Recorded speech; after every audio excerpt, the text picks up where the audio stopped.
Hi everyone, I'm Jenna and welcome to the West Virginia Story Project, where we share real stories, real places, real people.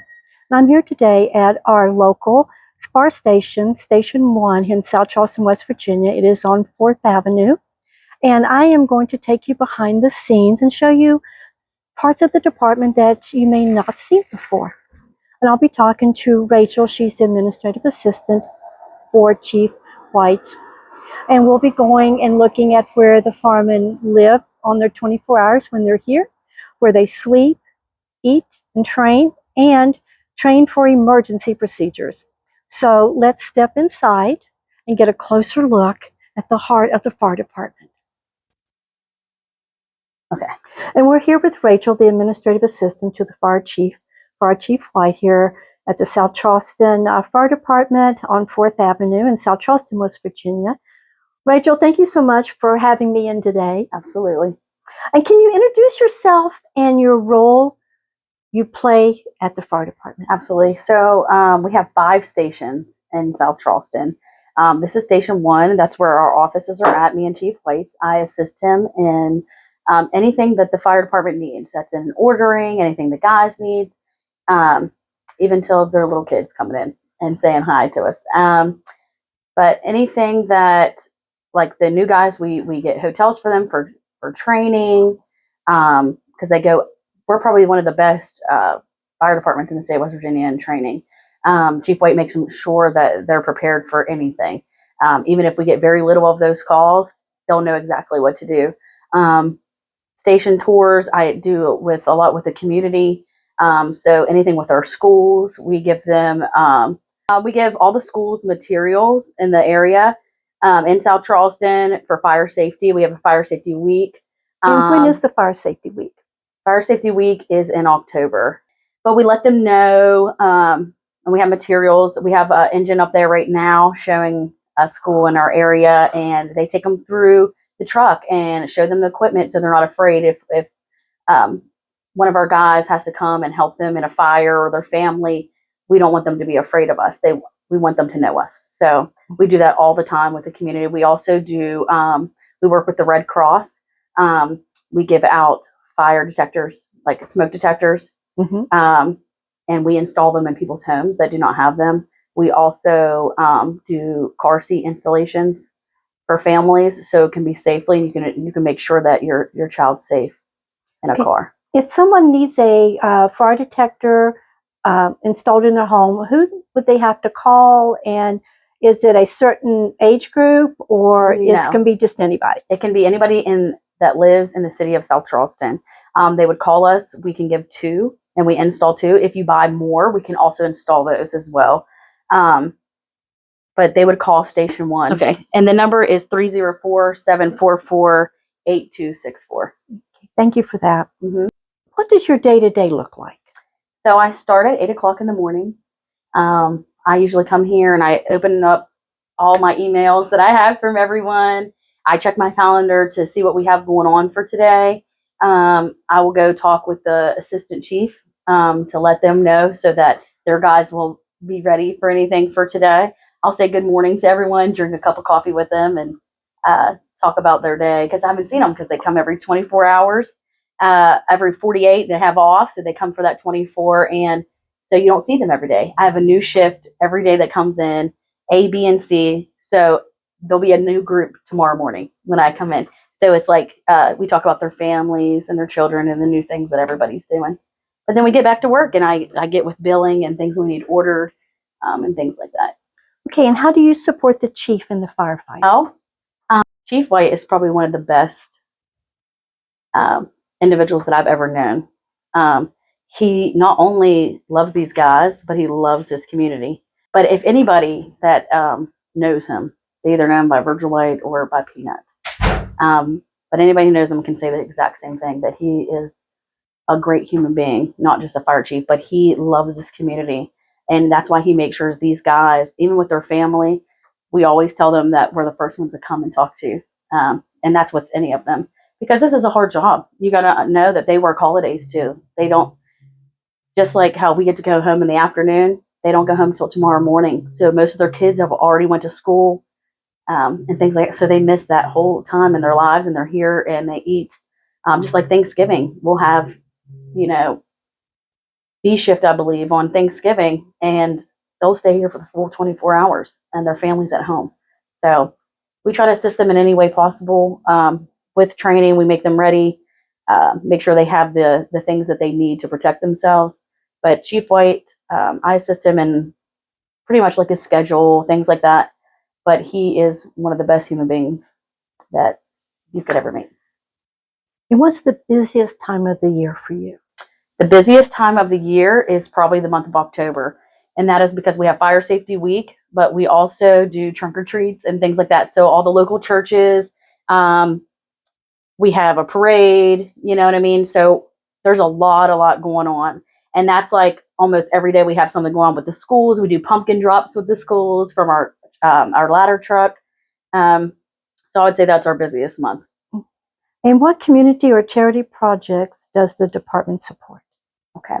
So just recently, they just came. The city actually put it on, but we set them up in our stations. We had a food drive. So when all this was going on, people dropped off food, and they just picked those up, and we had, I mean, a really great outcome from that. Any meaningful moments that you can remember Yes. that stand out? Yes. So my mom recently just passed away in April of this year. Yes. And if anybody's lost a parent, they know how hard it is, but losing your mom is probably one of the hardest moments. And I have been working here since last year in August, and I had guys show up to her funeral, dressed in their full gear. They have all reached out to me. They donated money to bury my mother. So I would say that this is a family to me. And I'm so proud to be a part of them. Like I'm very proud, but I'm a sister to some of them. I'm a Aunt Ray to some of them, you know. But I would say that sticks out to me because that showed me who they really are, you know, because I get to see the joking side, I get to see the hardworking side, but I got to see the human being side where they have compassion, and I can tell that they loved me as much as I love them. And what would you want the community to know about this station? This station, the station's open for you. So anything that we can do for you, we will try to help you in some type of way. This is the safest place probably in the city. Our mayor makes sure that we have what we need as well to make it safe for our city. He's great, you know, but this station is a home for the city. Wonderful. Rachel, thank you so much for welcoming us into your firehouse today and sharing the work most people never see. No. Your dedication in the work of the entire department keeps this community safe, supported, and committed. Yes. And thank you so much for taking this time with me again. Thank you. Absolutely. And you're always welcome back. Okay, thank you so much. Thank you. When the call comes in, everything changes. Training, teamwork, and preparation all come together in seconds.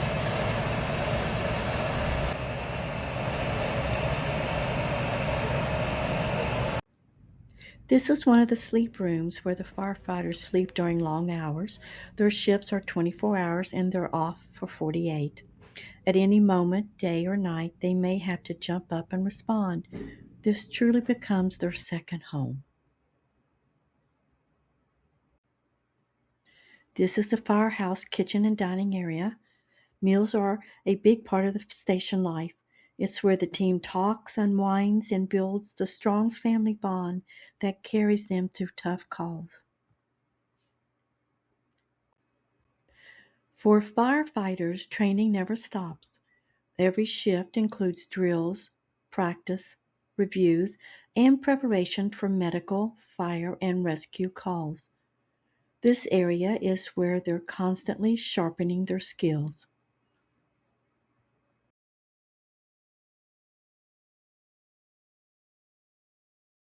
We got a map of the city and all the different regions that we cover. We're currently down here in this little purplish area. Here you go. This is our rescue truck, our new one that we just got this year.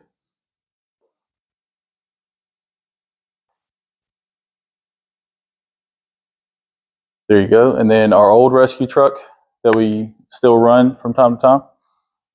And our new engine, the pride and joy of the entire station. It's a beauty. It is. I love it. Very, very nice truck. It's 2025, brand new. I'll clear it So out. our gear is actually sitting next to the rig. So you'll see it sitting there so that you can put it on before you get in. Okay. Yep. So then you have the hose bed underneath here. Got that. Several compartments. You have rope rescue, a hydrant bag, which is all the connections to your hydrants in your city.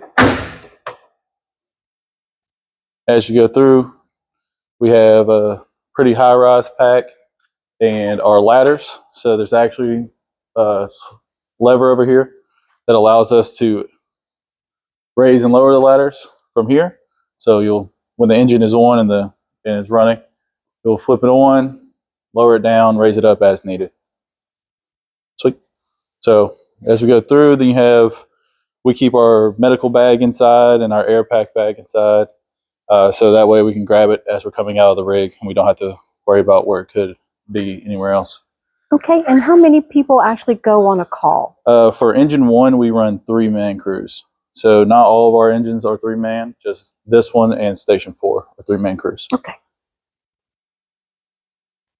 Yep. So then we're to the front of the rig with all our fancy new LEDs, our intakes there. We use these for car fires.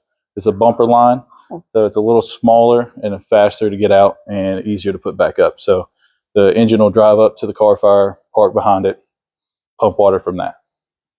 Then you got the front, and that's about it. Just individual compartments that can do a bunch of different things. We have ours set up the way that we like them. And of course, you have the driver's seat. And then here you go, our pump panel. I was going to ask you, what is all those So gauges? this is the pump panel. So when you get into the driver's seat, if we had it on, all the lights would come on. And this will tell you pressure or RPM. Without getting too crazy, we run pressure, and it tells us how much pressure the pump that's in behind this big panel is putting water out to our nozzles. So these are color coded so that you know what they go to. Like this one is orange, crosslay number 1 crosslay. We open it, you'll see they're in there. So if I grab this, the lieutenant, which is the driver, will be like, okay, he has that one. I know to open this one up so that he has water on that line. That's how we determine where it goes. Thank you so much for showing me your equipment. You're welcome. This truck is beautiful. Well, thank you. This is very, very nice truck. Very Brand nice. new. Thank you so much.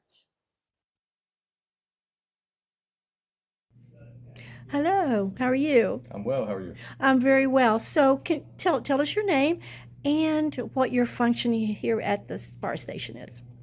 I am the Assistant Chief Troy Painter. My function is basically the shift supervisor for the day. There's 3 of us for 3 shifts. My role is basically overtime, staffing, safety command on calls, any other issues that arise. I'm here 24/7, or well, every third day we're here for 24 hours. So, Okay. yeah. All right, wonderful. And do you go on every call that leaves the station? No, mainly just major incidents, car accidents, fires, box alarms. If it's a major medical call, I'll go, but basic ones I'll stay behind. Okay. And what made you want to be a firefighter? That's a great question. Um, by chance, actually, I ran into a family friend who I was working at an old job, and they literally asked me what I was doing there. And I told them, and he said, "Do you like it?" And I said, No. I was working in finance, and he told me about this test that was coming up, and I took it. I've been here for 19 years. Just fell in love with it. So. Okay. My role is more administrative, taking care of personnel issues, overtime. Also, on calls, I would be the safety lead on scene. I run calls with the guys, not all of them, but major, whether it's a car accident or a a fire, box alarms, things of that nature. And what's something the public doesn't realize about what you do? Well, that's a good question. We do a little bit of everything. Obviously, medical calls are our number one call. You know, we are EMTs, first responders. We get there quickly.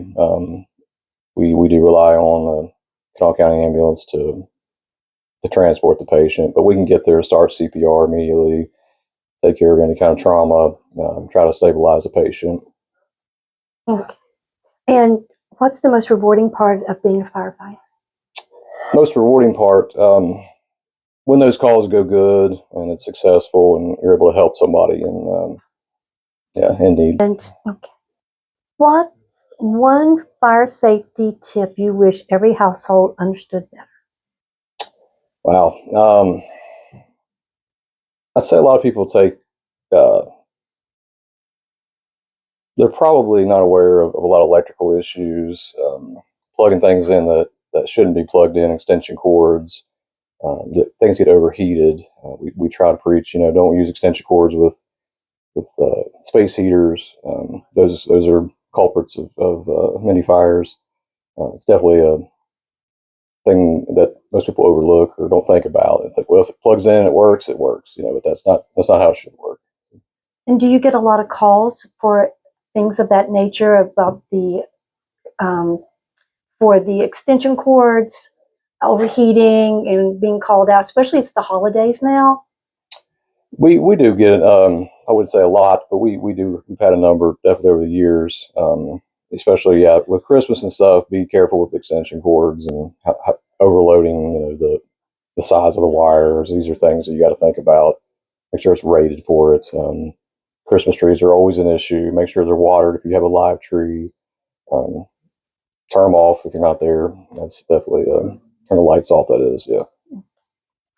And the bonus question: who's the best cook in the firehouse? That would be Lieutenant Pugh. We call him Pug, but by far he's our definitely our best cook. Yeah. Right, thank you so much for taking a few moments with me today. You're welcome. Can you tell me your name and your role here at the fire station? My name is Richard Goble III. I'm a lieutenant on Rescue Engine 1. My job is to drive the engine to the scene, make sure that water is delivered to the lines, the guys have the equipment they need for the proper rescue at hand, and also any secondary rescue measures we may need to do that aren't already being done. And when you mean secondary rescue measures, what does that entail? That could entail stretching another hose line, stabilizing another vehicle while the brothers are working on the current one, or throwing a ground ladder to rescue another victim in another window that's not being done already. Okay. And what inspired you to be a firefighter?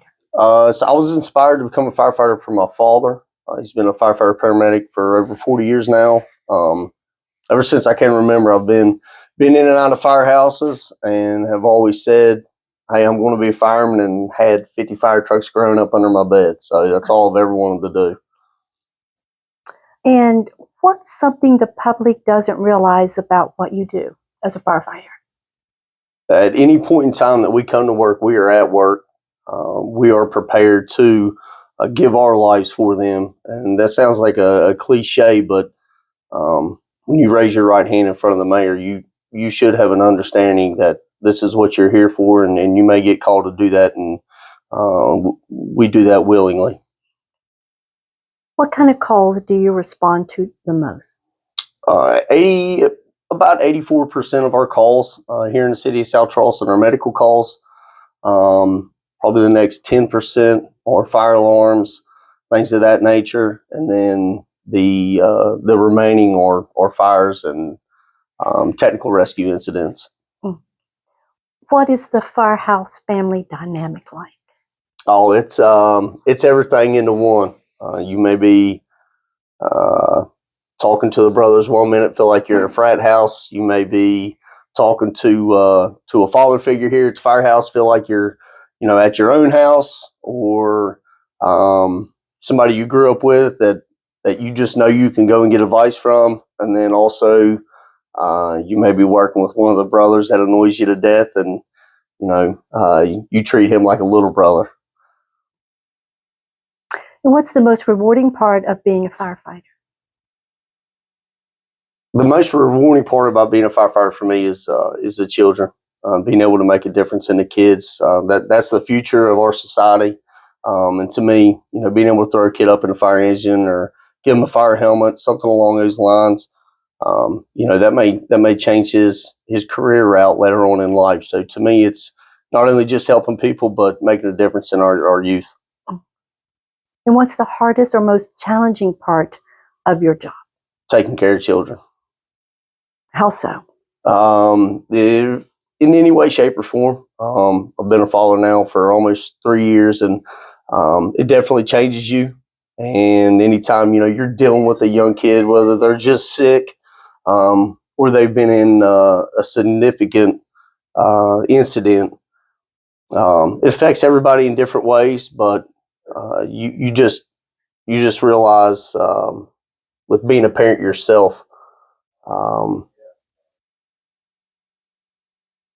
Just how thankful you are that your kid's safe, but also that your kid could be in pain or something along those lines as well, I guess is what I'm trying to say.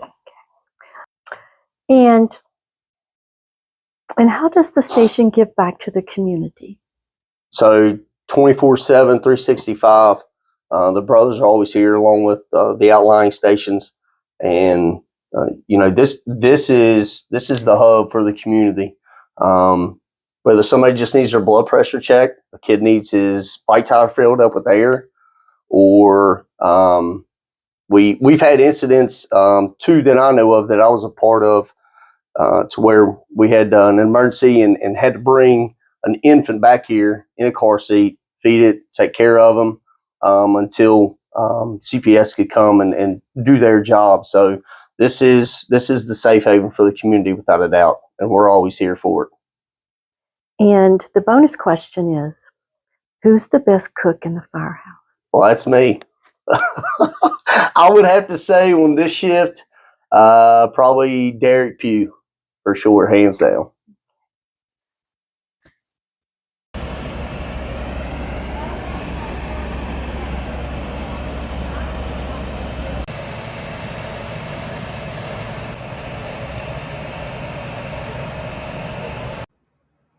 To everyone watching, thank you for joining me on the West Virginia Story Project. Behind every call and every emergency is a team of real people with real stories and real heart. If you enjoy this behind the scenes look, be sure to like, subscribe, and follow along because we have more stories coming from across the Mountain State. Real people, real places, real West Virginia. I'm Jenna, and I'll see you in the next story.